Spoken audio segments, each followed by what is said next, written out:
plan de la réflexion biblique, cette pensée suivante, puisque nous sommes dans une réunion de prière, eh bien nous voulons peut-être particulièrement pour une personne ou pour plusieurs au milieu de nous, sinon pour tous, demander à Dieu bien plus de sagesse et finalement plus d'équilibre. Et je le crois, l'homme naturel, l'homme charnel est enclin aux excès de la vie. Et finalement, à ne pas être équilibré, à ne pas être sage, et cela conduit à des prises de position, à des déclarations, à des attitudes qui sont déraisonnables. Et j'aimerais que nous puissions finalement ce soir réfléchir à cette vérité, parce que la Bible nous parle de ces vérités, à travers des exemples bibliques où il est manifeste que se révèlent des paroles, des attitudes, des comportements et même des pensées qui malheureusement ne sont pas le reflet d'un homme ou de femme sage.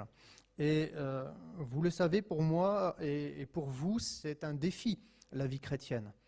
Et c'est un défi parce que c'est un défi permanent, parce que Dieu a commencé une œuvre nouvelle en nous. Amen.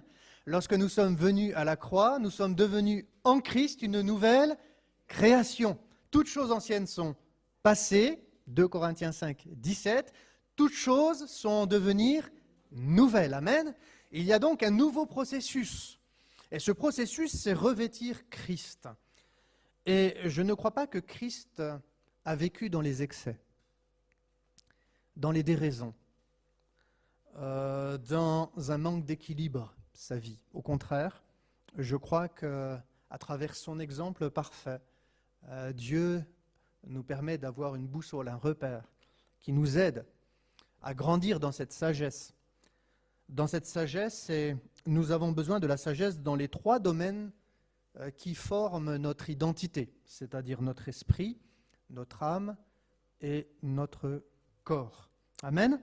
Et nous allons voir des passages dans la Bible où, eh bien, parfois, il y a un manque de sagesse, un manque d'équilibre. Et finalement, effectivement, dans la pensée de l'homme, dans les paroles de l'homme, dans l'attitude de l'homme, parfois il y a des excès qui sont néfastes et qui peuvent détruire des relations, qui peuvent empêcher le Seigneur de nous bénir, qui peuvent nous empêcher d'entrer dans ce que Dieu veut pour nous réellement et aveugler parfois aussi nos cœurs et nos consciences. Alors, prenons le temps d'étudier ce sujet-là ce soir et comme nous sommes dans une réunion de prière, eh bien, dans ce qui nous concerne d'une manière personnelle ou collective, si c'est l'Église, que Dieu nous accorde la grâce de voir clair, de voir là où nous en sommes et dans quel domaine nous avons besoin de grandir. Parce qu'il est écrit dans la Bible, si quelqu'un manque de sagesse, qu'il reste fou. Non, mais non, mais non. Si quelqu'un manque de sagesse, qu'il demande à Dieu. Amen. Amen. Et je le crois, je ne sais pas si vous avez eu l'occasion de faire attention à cela, mais dans les évangiles, Dieu met souvent en perspective la notion de la folie et de la sagesse. Je ne sais pas si vous avez remarqué cela. Hein, les hommes insensés et les hommes sages. Alors il y a ces fameux 5 vierges folles, 5 vierges sages. Il y a toutes sortes, le sage qui va construire sa maison non pas sur le sable mais sur le roc. Hein. Et finalement, dans les évangiles, il y a la mise en perspective de 2 réalités. Et pourquoi la Bible nous montre autant ces choses-là, c'est parce que nous sommes nés de nouveau par la foi, mais oui, Dieu commence quelque chose de nouveau avec nous. Nous sommes une nouvelle création, nous découvrons une vie nouvelle, nous entrons dans une nouvelle perspective de vie. Et la Bible est le moyen que Dieu nous donne pour nous permettre de comprendre où se trouve l'équilibre, où se trouve la frontière entre la folie et la raison, la sagesse. Et vous savez qu'il existe un livre, le livre des Proverbes par exemple, et ce livre met en perspective effectivement ce que Dieu déclare être fou, ce que Dieu déclare être sage. Et en dehors de la pensée biblique, nul ne peut prétendre à connaître exactement la frontière entre l'un et l'autre. On peut vite fait glisser dans quelque chose de déraisonnable.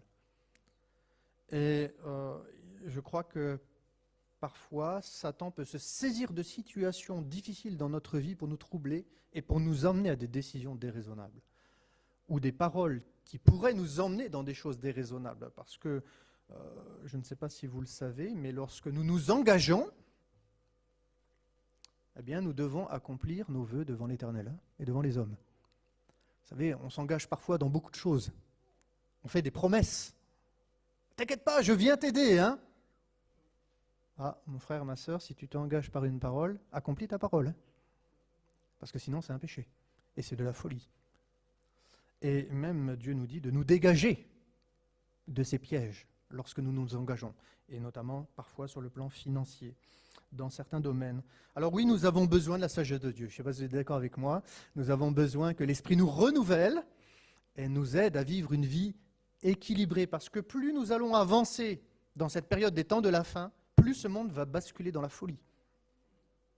Et si l'Église bascule aussi dans la folie, dans un déséquilibre, alors, pardonnez-moi, mais on ne sera pas cette lumière dans ce monde, ni le sel de la terre. Et je crois qu'au contraire, l'Église aujourd'hui est appelée dans le temps prophétique à donner un modèle de vie, un modèle d'espoir, un modèle en toute chose, dans notre comportement, dans notre attitude, dans nos paroles vis-à-vis de telle ou de telle chose, parce qu'on va finalement atteindre une époque où les gens vont complètement être dépassés par les événements, ils vont manquer de tout repère, ils n'ont pas de salut, ils ne savent pas sur quoi se baser aujourd'hui. Et nous avons besoin de grandir dans l'équilibre. Alors, prenons un exemple, Matthieu chapitre 20, verset 18, même à partir du verset 17, Matthieu 20, à partir du verset 17. Je vais prendre deux exemples, une femme et un homme, comme ça. Alors j'aurais pu commencer par l'homme. Voilà. Si j'ai commencé par la femme, ce n'est pas parce que je suis misogyne, hein, c'est juste que c'est dans l'ordre des choses par rapport au chapitre que nous allons lire, parce qu'on va rester dans l'évangile de Matthieu. Le premier exemple, d'ailleurs ce n'est pas l'exemple de la femme qui m'est venu d'ailleurs tout de suite, hein, c'est l'exemple de l'homme, et l'exemple d'un homme, c'est Pierre que nous allons voir. Parce que Pierre n'a pas été sage, il a parfois été déraisonnable. Et là aussi, on voit la maman de deux enfants. Bon, c'était plus que des enfants, c'était des adolescents, et Jacques, c'était déjà un homme. Mais on sait que Jacques et Jean, hein, c'était deux frères, les fils de Zébédée, mais la maman va faire une demande un peu folle à Jésus. Et on va lire ce passage de la Bible et réfléchir dans nos demandes à Jésus. Est-ce que parfois nous avons des demandes un peu déraisonnables ? Il n'y a que vous qui pouvez le savoir, hein, dans votre vie de prière. Hein. Mais est-ce que parfois nous manquons de sagesse ? Nous voyons trop grand, trop loin. Nous voyons trop haut. Je pense que souvent Dieu nous amène à regarder des choses humbles, des choses simples, des choses essentielles. Parce que je crois que ce qu'il y a de plus élevé, c'est ce qu'il y a de plus simple. Et on va lire ce texte de la Bible. Pendant que Jésus montait à Jérusalem, Matthieu chapitre 20, verset 17, il prit à part les 12 disciples et il leur dit en chemin, donc Jésus s'adresse non pas à la foule, mais il s'adresse aux disciples. Voici, nous montons à Jérusalem, et le Fils de l'homme sera livré aux principaux sacrificateurs et aux scribes. Donc vous voyez, il n'est pas question ici du peuple. Et ils le condamneront à mort. Si vous avez l'occasion de venir dimanche après-midi à l'évangélisation, il était question d'un témoignage donné par un frère. Il sera reporté, ce témoignage, mais j'ai vu 3 vidéos qui sont des documentaires archéologiques sur cette période où Jésus va être finalement livré entre les mains des pécheurs. Et sur le plan archéologique, à Jérusalem, le fils de Jean-Marc Taubois, David Taubois, qui habite en Israël aujourd'hui, a fait des vidéos qui nous permettent de mesurer le parcours de Jésus jusqu'à la croix. Alors, on aura l'occasion de voir ces vidéos dimanche après-midi et de vivre le message de l'Évangile et de l'arrestation de Jésus, et puis de son passage devant le Sanhédrin, devant Pilate, devant ses accusateurs. Et souvent on dit que voilà, Jésus il a été crucifié par les Juifs. Alors déjà, il a été crucifié par les Romains, ça c'est la première des choses. Et puis deuxièmement, ce n'est pas le peuple qui a demandé la mort de Jésus. Vous savez, ce n'est pas le peuple qui a été voir Judas Iscariote pour trahir Jésus. Non. Ce sont des religieux. C'est triste.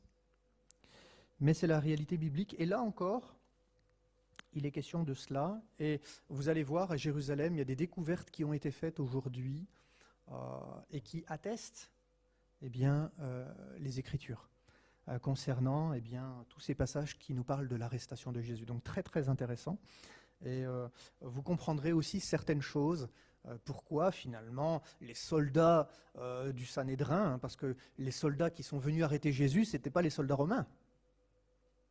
C'était des soldats qui étaient au service des religieux. Parce qu'il y avait un ordre aussi dans le temple, il faut le savoir. Et c'est ceux-là qui sont venus chercher Jésus. Mais alors pourquoi il a fallu que Judas aille embrasser Jésus ? Ça paraît un peu bizarre. On se dit, mais attends, le jardin de Gethsémani, voilà quoi. Comment ça se fait qu'il fallait que lui soit présent pour les guider vers Jésus ? Eh bien, vous allez voir toutes ces réponses. En voyant ces vidéos, vous allez trouver des réponses et vous allez comprendre finalement ce qui s'est passé dans le contexte de l'arrestation de Jésus à cette fête de Pâques. Et c'est vraiment 3 vidéos que j'ai appréciées, que nous allons voir dimanche après-midi. Donc ici, le Fils de l'homme sera livré aux principaux sacrificateurs et aux scribes. Ils le condamneront à mort et ils le livreront aux païens pour qu'ils se moquent de lui, le battent de verge et le crucifient. Et le 3e jour, il ressuscitera. Donc Jésus avait totalement conscience de sa mission. Vous êtes d'accord avec moi ? Il leur annonce ce qu'il va arriver. Alors la mère des fils de Zébédée s'approcha de Jésus. C'est bien de s'approcher de Jésus, n'est-ce pas ? Avec ses fils, qui sont Jacques et Jean. Et se prosterna, c'est bien de se prosterner devant le Seigneur, pour lui faire une demande. Ah, nous sommes dans une réunion de prière. Mais est-ce que la demande que nous allons faire à Dieu, elle est selon le dessein de Dieu ? C'est une demande qui est empreinte de la sagesse de Dieu. Ici, nous allons voir quelle est la demande de cette maman. Alors Jésus pose la question, que veux-tu ? Et je crois que le Seigneur nous pose cette question d'une manière personnelle, au plus profond de notre cœur. Lorsque nous nous approchons de lui aussi, le Seigneur nous pose la question, mais que veux-tu ? Alors, voilà ce que veut la maman de Jean et de Jacques. Ordonne, lui dit-elle, donc elle reconnaît que Jésus a le pouvoir de répondre à sa demande. Ordonne, lui dit-elle, que mes 2 fils, que voici, il s'agit de Jacques et de Jean, soient assis dans ton royaume, l'un à ta droite et l'autre à ta gauche. Ah, c'est une demande particulière quand même, d'être assis à la droite et à la gauche du roi. Formidable. Jésus répondit, vous ne savez ce que vous demandez. C'est quelque chose qui est déraisonnable. C'est une demande auquel je ne peux accéder. Et là, on voit que finalement, la demande que nous pouvons formuler à Dieu, même si Jésus a tout pouvoir, cela ne signifie pas que Jésus va donner suite à cette demande. Il connaît nos besoins. Bon là, c'est un besoin, c'est pas vraiment vital, Mais on s'aperçoit que cette demande, elle a une motivation qui est un petit peu quand même pas empreinte d'humilité, nous sommes d'accord. il y a quand même, à travers cette demande, on discerne une petite forme d'orgueil, je ne sais pas ce que vous en pensez, pour que les deux fils de cette maman soient assis à côté de Jésus lorsqu'il va venir dans son règne, et pour régner avec lui. Et Jésus pose cette question, pouvez-vous boire la coupe que je dois boire, c'est-à-dire le don de sa vie? Ils vont répondre, nous le pouvons, dirent-ils. C'est-à-dire que ce que Jean et Jacques sont en train de dire, c'est qu'ils ont cette capacité d'aller jusqu'à mourir pour l'œuvre de Dieu. Jésus leur répondit, verset 23, « Il est vrai que vous boirez ma coupe. Mais pour ce qui est d'être assis à ma droite et à ma gauche, cela ne dépend pas de moi, et ne sera donné qu'à ceux à qui mon Père l'a réservé. » Les 10 ayant entendu cela, ensemble on prie, on entend, furent indignés contre les deux frères. Jésus les appela et dit, « Vous savez que les chefs des nations les tyrannisent et que les grands les asservissent. Il n'en sera pas de même au milieu de vous, mais quiconque veut être grand parmi vous. » C'est pour ça qu'il s'agit de l'orgueil. Qu'il soit votre serviteur. Et quiconque veut être premier parmi vous, qu'il soit votre esclave. C'est ainsi que le Fils de l'homme est venu, non pour être servi, mais pour servir et donner sa vie comme la rançon de plusieurs. Oh là là, le désir de leur cœur était de parvenir à la position finalement la plus élevée qui pouvait être donnée. Quand Jésus reviendra, quelle est la position la plus élevée, si ce n'est de siéger à sa droite ou à sa gauche? Chercher une position élevée. Est-ce que c'est une bonne motivation? Non. On ne sert pas le Seigneur pour avoir une position élevée. Et c'est ce que Jésus va leur enseigner. Cette demande, elle n'est pas raisonnable. Elle est excessive. C'est une prétention qui ne peut pas trouver de réponse dans le royaume de Dieu. Parce que le royaume de Dieu ne fonctionne pas selon des réalités humaines. Dans le monde, les hommes cherchent des places, des positions. Mais dans l'Église, il ne peut en être ainsi, parce que le royaume de Dieu fonctionne différemment. Et c'est ce que nous enseigne ici l'Évangile. Une mauvaise demande, une demande inadéquate. Pourquoi? Parce qu'elle n'est pas acceptable moralement par Dieu, car elle n'est pas fondée sur les valeurs du royaume de Dieu. Et nous pouvons réfléchir à ce que parfois nous pouvons demander à Dieu.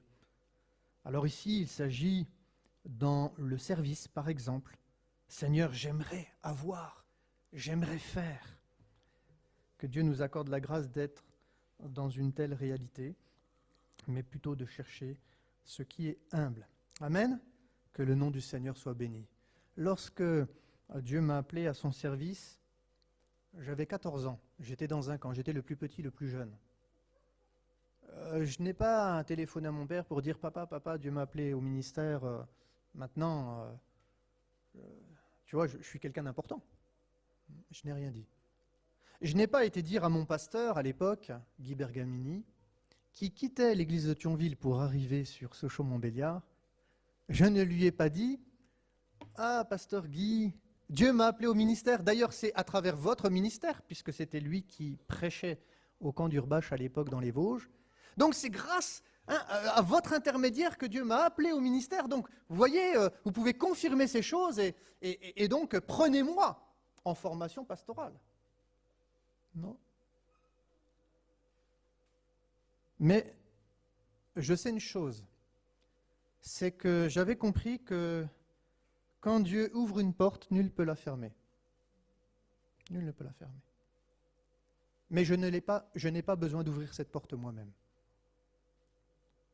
C'est Dieu qui l'ouvrira au temps favorable, au temps convenable. Il y a donc besoin, et j'avais besoin de grandir dans la patience, je n'avais que 14 ans. Et ce n'est que beaucoup plus tard que je suis entré dans le ministère. Mais je bénis Dieu. En attendant, ce que j'avais compris, c'était la chose suivante. Tout ce que ta main trouve à faire, fais-le. Et vous savez, dans l'Église, il y a des choses que beaucoup n'aiment pas faire. Le ménage, les travaux. Alors, je n'étais pas des métiers du bâtiment, mais dès qu'il y avait quelque chose à faire, eh ben, je m'inscrivais pour le faire. Et j'avais la joie de le faire, sans avoir aucune prétention demain d'obtenir une certaine récompense parce que j'étais impliqué à cela. Non. Je ne faisais pas pour avoir, mais je faisais parce que j'avais à cœur de servir Dieu et parce que j'aimais Dieu. Faisons attention à la mentalité qui nous habite et ne soyons pas dans le domaine de réclamer quelque chose comme si nous avions besoin de nous construire à travers ce que nous faisions. Que Dieu nous accorde la grâce d'avoir de la sagesse dans ce domaine. Un autre texte biblique, parce que là il est question de la mentalité, il est question des motivations, donc il est question du domaine spirituel. Maintenant un autre domaine, et nous allons partager dans Matthieu toujours au chapitre 26. Et là il est question de l'arrestation de Jésus. On va voir dimanche après-midi, on aura ce reportage à Jérusalem par David Taubois. Et vous allez vous régaler, vous allez voir, c'est très enrichissant. Et dans le voyage organisé que je suis en train de mettre en œuvre, eh bien, je vais demander à l'entreprise, à l'agence de voyage, que nous ayons l'occasion d'aller sur ces lieux également pour les visiter. Parce que je pense que ça vaut la peine d'y aller tout simplement, pour nous imprégner de ces réalités. Et on va lire quelques textes dans la Bible.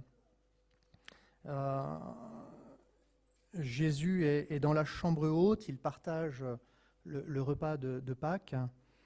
Et dans Matthieu 26, verset 27, 26, verset 27, il est question du partage de cette Pâque. Et nous allons lire à partir du verset 30. On est à la fin du repas. Et puis, il y a quelques cantiques qui sont chantés. Alors, ça fait partie de la liturgie juive. Même aujourd'hui, vous allez dans une synagogue à la fête de Pâques.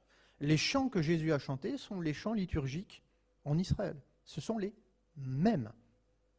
La bénédiction que Jésus a faite, eh bien, fait partie de la liturgie juive, littéralement. Et là, Jésus a chanté des cantiques avec ses disciples, les Hallel, les cantiques des montées. Ils se rendirent à la montagne des Oliviers. Et voilà ce que va leur enseigner Jésus. Alors Jésus leur dit, ils sont à la montagne des Oliviers, « Je serai pour vous tous cette nuit une occasion de chute. Car il est écrit, je frapperai le berger et les brebis du troupeau seront dispersées. Mais après que je serai ressuscité, je vous précéderai en Galilée. » Donc là encore, Jésus expose très très clairement quelle sera la continuité de ces événements. Et Pierre parle. Et parfois, nous aussi, nous parlons. Est-ce que nous sommes toujours sages dans ce que nous disons?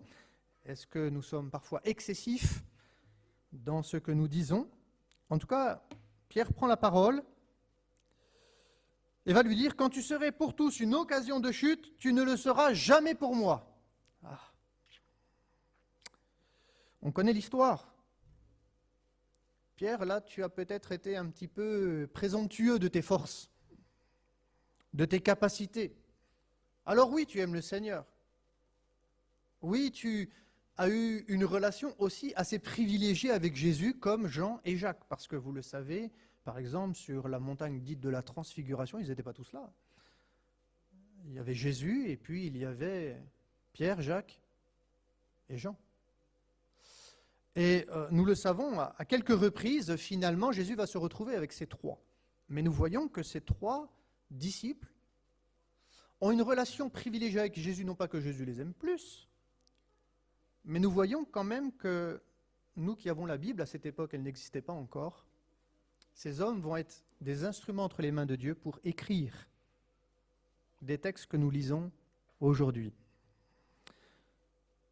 Et Pierre, qui aimait le Seigneur, qui était quelqu'un de fougueux, de dynamique, de très volontaire, de très discipliné, c'était un homme. Et il est clair que c'était un disciple épanoui avec le Seigneur Jésus. Il avait certainement des bonnes motivations, il était animé d'une bonne volonté, mais c'est un homme qui était excessif. Il manquait de sagesse. Et qu'est-ce qui se passe ? Pierre va dire une bêtise, pardonnez-moi. Une bêtise qui va quand même lui coûter un peu cher. Mais le prix qu'il va payer de cette bêtise va le conduire à vivre une expérience où, d'orgueilleux qu'il est, Dieu va lui permettre d'être revêtu de son humilité. Amen. Pourtant, l'expérience est douloureuse. Pourquoi ? Parce que Jésus va lui dire au verset 34, « Je te le dis en vérité, cette nuit même, avant que le coq chante, tu me renieras 3 fois. » Pierre lui répondit, « Quand il me faudrait mourir avec toi, je ne te renierai pas. » Là encore, c'est un peu excessif. Pierre, tu as une bonne disposition de cœur, c'est bien. Mais ce que tu dis, c'est pas cohérent. C'est pas cohérent avec ce que tu es, avec ce que tu es capable aujourd'hui. Et puis, surtout, avec ce que Dieu veut pour toi. Parce que ce que Dieu veut pour ses disciples, c'est pas que ses disciples meurent avec lui à la croix. Non. C'est à lui d'accomplir cette tâche-là. Et les disciples auront un prix à payer. Ils ont tous payé un certain prix d'ailleurs, puisque finalement, ils sont presque tous morts martyrs, selon la tradition. Mais Pierre répondit, une bêtise. Quand il me faudrait mourir avec toi, je ne te réunirai pas. Et c'est vrai que parfois on est zélé, on veut bien faire, alors on dit des choses, mais on dit des folies. On dit des choses qui ne sont pas raisonnables, qui sont intenables. Et finalement, on voit que tous les disciples vont dire aussi la même chose. Et parfois, pardonnez-moi, mais notre bêtise, elle est communicatrice. Elle se communique aux autres. Parce qu'on est animé d'une bonne intention, c'est vrai, oui, mais c'est pas ce que Dieu veut. Et en plus, au moment où ils le disent, c'est de la folie. Parce que Jésus a été très clair. Il faut que le Fils de l'homme soit livré, qu'il meure, qu'il ressuscite. Et Jésus a été très clair, puisqu'il a dit qu'il les précéderait en Galilée. Il ne leur demande pas de mourir avec lui. Non. D'accomplir son œuvre à sa place. Et parfois, frères et sœurs, on pourrait être tenté de faire l'œuvre à la place de Dieu. Je prends l'exemple, par exemple, simplement, soit d'un enfant qui est inconverti, soit un voisin qui est inconverti, un ami, je ne sais. Bon, il est inconverti. On ne pourra jamais le convertir à sa place, frères et sœurs. On n'est pas plus grand que le Saint-Esprit pour convaincre une personne de péché, de justice et de jugement. Non. On peut lui témoigner, c'est vrai. On peut prier pour lui, c'est vrai. Mais on ne peut pas aller plus loin. Ce n'est pas à force de paroles. D'ailleurs, pardonnez-moi, mais ça pourrait être très contre-productif. Et combien de fois, vous avez peut-être eu l'occasion aussi d'entendre des témoignages de personnes qui, pardonnez-moi, mais l'expression n'est pas juste, hein, elle est même excessive. Mais il y a des gens qui ont été saoulés. On les a saoulés. Frères et sœurs, l'évangélisation, ce n'est pas qu'en disant des mots, mais c'est aussi en vivant notre foi. Parfois, on a saoulé des gens. On les a inondés de paroles évangéliques. Mais est-ce que notre vie, elle était évangélique ? Et finalement, on a fait une œuvre contraire. Et on a été un contre-exemple. Et ça a été un contre-témoignage. Frères et sœurs, que Dieu nous accorde la grâce d'être plus sages parfois dans ce que nous disons. Ne nous engageons pas. Et vous savez que dans d'autres domaines, il est question, par exemple, sur le plan financier, donc je passe à une autre étape, et parfois, sur le plan financier, on va s'engager dans des choses ou dans des promesses. Vous savez, par exemple, que la Bible nous parle lorsque nous voulons nous porter garant. Et oui, un ami, peut-être un enfant, un parent, je ne sais, peut se retrouver dans une situation, un voisin, un collègue de travail, je ne sais. Oh, est-ce que tu ne voudrais pas te porter garant pour moi? La Bible nous enseigne des choses. Oui, mais moi je le connais. La Bible dit oui, mais oui. Et parfois, on est animé d'une bonne volonté. Hein. Ah oui, c'est vrai, on est plein d'amour. On veut le bonheur des autres. On voudrait qu'ils puissent avoir ce qu'ils aimeraient avoir. Alors bon, ah oui, mais c'est par amour que je l'ai fait. Ah, c'est pas par amour de la vérité en tout cas, puisque la Bible nous enseigne le contraire. Ne t'engage pas pour autrui. Et parfois, on s'est engagé, on a dit, on a signé, on a fait des choses, et puis on s'est retrouvé prisonnier d'une chose. Et on s'est peut-être parfois retrouvé à payer ce que l'autre n'a pas honoré dans ses mensualités. Parfois, oui, on s'engage un peu trop vite. On fait les choses un peu trop légèrement.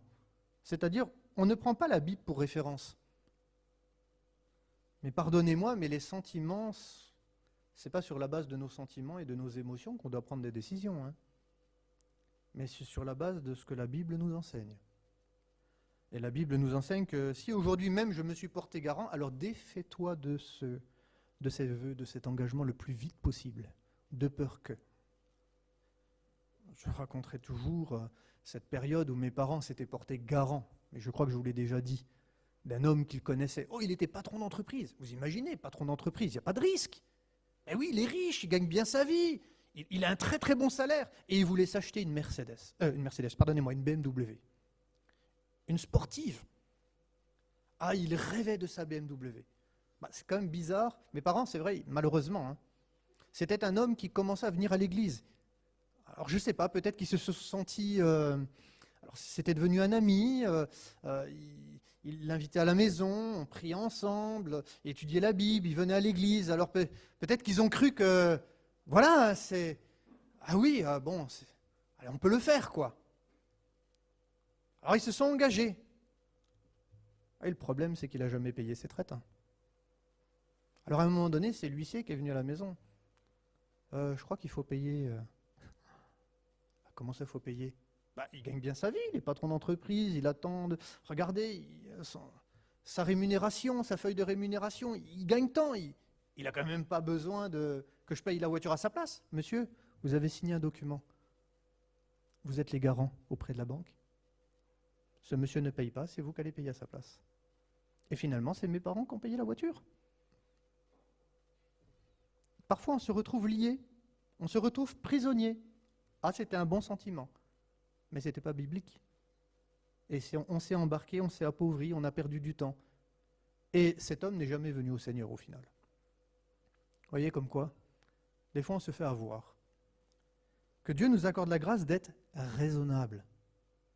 Dans nos motivations, dans nos ambitions, dans nos projections pour demain, même dans notre foi chrétienne, dans notre service pour Dieu, mais que Dieu nous donne aussi d'être raisonnable dans nos paroles.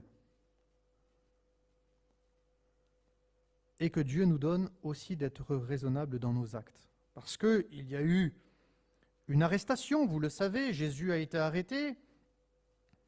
Et puis qu'est-ce qui s'est passé dans ce jardin ? Bien, il y a eu une excitation, hein, les soldats arrivent, il y a Judas qui embrasse Jésus, il y a une effervescence. Vous allez voir qu'à travers le film, ils n'étaient pas tout seuls, en réalité, dans ce jardin de Gethsémani. Ce n'était pas un jardin comme nous on croit, le petit jardin qu'on a derrière la maison qui fait 20 mètres carrés. La montagne des Oliviers, c'est immense. Et puis mettez-vous en perspective une chose, c'est que Jérusalem, à l'époque, c'était 20 000 habitants. Et quand il y avait les fêtes de l'Éternel, vous savez combien il y avait de Juifs qui montaient à Jérusalem ? 1 million. Est-ce que vous pensez qu'il y avait des hôtels 40 étages à l'époque pour accueillir 1 million de personnes dans une ville de 20 000 habitants ? Alors si on ne pouvait pas dormir dans des maisons en dur, on habitait où ? Et en fait, il y a une effervescence. Ils ne sont pas tout seuls. Il y a les soldats, il y a Judas, il y a les disciples, et puis il y a la foule. Alors, il y a une excitation qui est là. Et puis, vous savez, parfois dans la vie, je ne sais pas si ça vous arrive jamais, mais on vit un événement, on ne maîtrise pas tout. Et on est entraîné dans une sorte de surexcitation. Et là, on ne maîtrise plus nos émotions, on ne maîtrise plus notre comportement. On a des gestes, on a un comportement. Être sage, être raisonnable. Il y a un mot dans la Bible qui nous parle de ces choses, c'est la sobriété. Sois sobre en toutes choses. Et là, qu'est-ce qui va se passer? Un de ceux qui étaient avec Jésus, Matthieu 26, verset 51, qu'est-ce qu'il va faire? Il tira son épée. Oh, attends, c'est bizarre, les disciples de Jésus, ils ont une épée. Moi, je croyais qu'ils avaient que l'épée de l'esprit, qui est la parole de Dieu. On pourra en reparler une autre fois si vous le voulez. Mais oui, ils avaient des épées pour se défendre. Parce qu'en Israël, à cette époque-là, il y avait des brigands de grand chemin pour les dépouiller. Et certainement que Jésus, comme il suscitait de la curiosité des foules, il y avait aussi la gestion d'un petit patrimoine financier. Judas Iscariote, d'ailleurs, il piquait dans la bourse, on nous dit la Bible. Ça pouvait être intéressant pour des brigands de s'intéresser à ce petit groupe qui ne faisait que des allers-retours entre Jérusalem et la Galilée. Ils avaient des épées. Alors Jésus lui dit, remets ton épée. Alors, pardonnez-moi. Et voici un de ceux qui étaient avec Jésus, donc Matthieu 26, 51, on va lire la Bible, étendit la main et tira son épée, il frappa le serviteur du souverain sacrificateur. Oula, il va y avoir des problèmes là. Et il lui emporta l'oreille. Le drame est là. Imaginez un jour, vous êtes invité quelque part, vous participez à quelque chose, et puis là, vous êtes surexcité. Il y a quelque chose qui se passe, et puis, je ne sais pas, il y a quelque chose qui vous paraît injuste, qui vous met en colère, et puis vous faites ce qu'il ne faut pas faire. Emporté par vos émotions, votre colère ou je ne sais pas quoi, vous faites une bêtise. Et puis, ça ne tombe pas sur Paul, Pierre, Jacques, Jean, non, ça tombe sur quelqu'un d'important. Alors là, les problèmes, c'est encore plus important. Parce que c'est le fils, c'est le serviteur du souverain sacrificateur, c'est pas n'importe quel. Et dans la Bible, vous savez, au niveau de la loi, quand vous regardez les textes de loi, si quelqu'un blessait le serviteur d'autrui ou le tuait, il devait y avoir une réparation qui pouvait être très très lourde. Et ces choses étaient encore valables à l'époque de Jésus. Alors Jésus lui dit, remets ton épée à sa place. Parfois nous avons besoin de nous remettre à notre place, ou à notre juste place. Ce n'est pas toujours à nous d'aller, de faire, de réagir, ou de surréagir, et de faire les choses de manière un peu insensée. Vous savez, même dans notre famille, même notre famille personnelle, chacun de nous, parfois il y a des événements. Par amour, alors nous, on va résoudre le problème. Nous, on va y aller. Nous, on va mettre les pieds dans le plat. Et puis on va dire, toi, tu as raison, toi, tu as tort. Vous avez remarqué que parfois, en étant chrétien, on se donne des droits. Parce que nous, on a la sagesse de Dieu, nous. Oui, mais parfois, on intervient dans des situations, c'est malvenu. On prend des positions, parfois, c'est malvenu. Parce que ça ne nous concerne pas. Et vous savez, dans la Bible, par exemple, personne n'a le droit d'émettre un jugement sur une situation s'il n'est pas témoin de cette situation. Et personne n'a le droit d'en parler s'il n'est pas témoin de cette situation. Mais vous savez comment on est. Tu sais pas ce qui s'est passé là, tu sais pas. Moi je vais aller lui dire ses 4 vérités à lui, tu vas voir. On fait des choses. On dit des choses. Parce que nous, on est juste, nous, on sait. Puis attends, quand même, je vais lui dire. Puis on fait des bêtises. Parce qu'en réalité, nul ne peut connaître le cœur de l'homme. Et puis, si on n'est pas présent, si on n'était pas des témoins, on n'a pas à s'immiscer dans une réalité qui ne nous concerne pas. Et combien de fois avons-nous fait des bêtises? Pardonnez-moi, en mettant le pied dans le plat. Il aurait mieux valu qu'on n'y mette jamais les pieds d'ailleurs. Parce que ça a provoqué plus de dégâts que ça a résolu des problèmes. Moi, je remarque que quand il y a des situations difficiles, notamment sur le plan relationnel, quand il y a des crises, plus il y a de personnes qui mettent les pieds dans le plat, plus le plat devient imbuvable, immangeable. Et vous savez que ce n'est pas toujours facile. Et là, c'est une attitude, c'est une façon de faire. Ce n'est pas adéquat de réagir comme ça. Ce n'est pas parce qu'il y a de la violence que tu dois répondre par la violence. Et ne réponds surtout pas à la violence, parce que Jésus a dit qu'il fallait que ces choses arrivent. Alors pourquoi tu t'y opposes de cette manière-là? Jésus dit, penses-tu que je ne puisse pas invoquer mon Père qui me donnerait à l'instant plus de 12 légions d'anges? C'est-à-dire que même s'ils étaient armés, Jésus ne comptait pas sur la force de ses disciples pour être défendu. Il comptait sur son Père. Comment donc s'accompliraient les Écritures d'après lesquelles il doit en être ainsi? En ce moment, Jésus dit à la foule, « Vous êtes venus comme après un brigand avec des épées et des bâtons pour vous emparer de moi.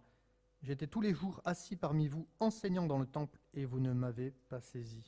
Mais tout cela est arrivé afin que les écrits des prophètes fussent accomplis. » Je crois que parfois, malheureusement, il peut arriver des situations où on s'embarque, on y va, on se croit capable d'affronter, de dire les choses. Et puis, malheureusement, ça contribue plus à nuire, à détruire, qu'à construire. Ça contribue plus à la discorde qu'à la miséricorde et qu'à la réconciliation. Que Dieu nous accorde la grâce de grandir avec de la sagesse, d'être sobre par rapport à ce que nous pensons de nous-mêmes. C'est pour ça que la Bible dit que nul n'ait une prétention au-delà de ce que Dieu lui donne. On ne va pas aller au-delà. Ça ne sert à rien de rêver, pardonnez-moi. Ne rêvez pas pour vous. Laissez Dieu ouvrir les portes dans votre vie. Que Dieu nous accorde la grâce d'être sages dans ce que nous disons. Parce que, vous le savez, on est des hommes de Dieu tous. Vous êtes des femmes de Dieu. On a l'impression parfois que chaque fois qu'on ouvre la bouche, c'est Dieu qui parle à travers nous. C'est pas tout à fait vrai, hein. C'est pas tout à fait vrai. Parfois, on s'embarque dans des choses, on promet des choses à des gens. T'inquiète pas, le Seigneur, il va pourvoir à ton besoin. Le problème, 30 ans après, c'est que le besoin est toujours là. Faisons attention à ce que nous disons. Vous savez, la foi ne se vit pas par procuration. On est tous différents.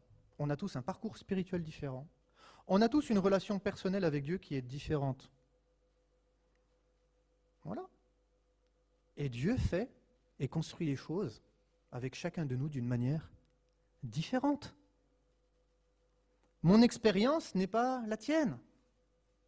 Ah oui, mais Dieu a fait ça dans ma vie, donc automatiquement, lui, il va être béni de la même manière. Mon frère, tu peux y croire, ma sœur. Ben, pas forcément, non. Et parfois, c'est drôle. On aimerait bien bénir des gens, parfois. J'ai eu l'occasion, dans le ministère, de voir des couples accueillir des enfants. Plusieurs fois, ça m'est arrivé. Dieu m'a utilisé. Et je ne dis pas ça pour dire, Guillaume, ah, oui, si vous avez besoin d'enfants, venez voir Guillaume, il va prier pour vous, vous allez avoir un enfant. Non, ce n'est pas ça. Gloire à Dieu, il répond. Mais il faut quand même être sage et ne pas avoir des prétentions excessives, se laisser conduire par le Seigneur. Ma sœur, elle n'a jamais pu avoir d'enfant. Mais je ne lui ai jamais fait de fausses promesses. Ah, j'ai vécu une expérience, donc c'est sûr, Dieu va te donner. Ben, Dieu ne lui a pas donné. Mais heureusement, je ne lui ai jamais dit que j'étais sûr que Dieu lui allait lui donner. Parfois, vous voyez, on dit des bêtises. C'est plein de bons sentiments, c'est bien, mais les sentiments ne suffisent pas. Alors que Dieu nous accorde la grâce d'être spirituels et pas être dans l'émotionnel, dans le réactif, vous savez, dans la réaction. Que Dieu nous accorde la grâce de comprendre sa volonté, de mieux la connaître, et ainsi de grandir en étant équilibrés les uns avec les autres. Amen. Avec nos enfants, avec notre épouse, nos époux, notre époux. Et puis dans notre marche avec le Seigneur, dans notre service pour Dieu également. Que le Seigneur soit béni. Amen. Seigneur, merci pour ta parole. Il est vrai que nous avons besoin de grandir les uns et les autres, parce que qui au milieu de nous pourrait prétendre ce soir connaître toute la volonté de Dieu pour sa propre vie, ou de connaître la volonté de Dieu pour l'Église, ou de connaître la volonté de Dieu absolue dans la vie de son enfant. Il y a tellement de choses que nous ignorons. Il y a tellement de choses qui sont hors de notre portée. Seigneur, nous devons veiller sur les sentiments de notre cœur. Parce que tes pensées ne sont pas nos pensées, tes voies ne sont pas les nôtres. Et même si nous aimerions bien que cette personne, elle fasse telles expériences, parce que nous pensons que c'est ce qu'il lui faut, peut-être que Seigneur, même si ça n'y met d'une bonne intention, toi, tu as d'autres chemins pour lui et pour elle. Donne-nous d'être sages dans nos rapports les uns avec les autres. Seigneur, donne-nous, Seigneur, d'être équilibrés, d'être sobres. Que ton nom soit glorifié pour, Seigneur, la sagesse d'en haut, parce qu'elle est pure, elle est pacifique, elle est modérée. Et Seigneur, nous avons besoin de grandir dans cette sagesse, dans cette modération, dans cette sobriété, dans cet équilibre. Remplis-nous de cet équilibre, Seigneur, afin que dans tout ce que nous faisions, tu puisses briller pleinement de ta lumière, Seigneur, dans le beau nom de Jésus. Amen.